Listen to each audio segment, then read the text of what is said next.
Back on Inside Tennessee, we didn't spend a lot of time with Kristi on masks, but Don, you've seen a lot of misinformation about the judge's ruling and that federal judge's power. You're the legal expert here. Give us a rundown.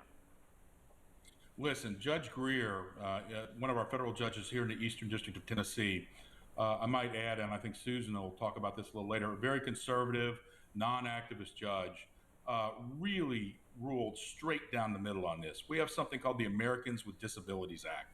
It's a federal act that governs the protection of those with disabilities, equal access, and the safety for those folks so they can participate like a able-bodied citizen. The plaintiffs in this case, who were representing aggrieved children that might have disabilities, did a fine job of proving their case that masks make a difference at keeping those children safe, period. And that's what this is about. This isn't judicial overreach. This isn't anything insidious. This isn't judicial activism. This is about a judge applying the law as written. And Ronnie Greer did exactly what he is tasked to do and did a fine job in this opinion. It is a solid opinion. He is not the only federal judge that's ruled this way in this state. So this is not a bizarre opinion like others maybe have suggested. Susan?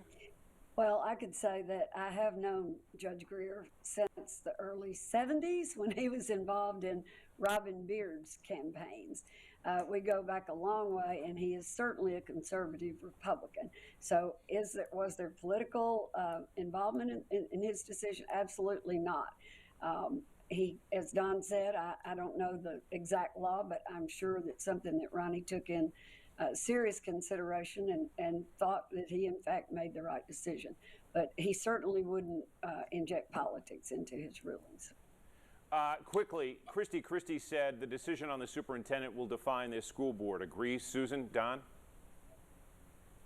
Very well could, yes.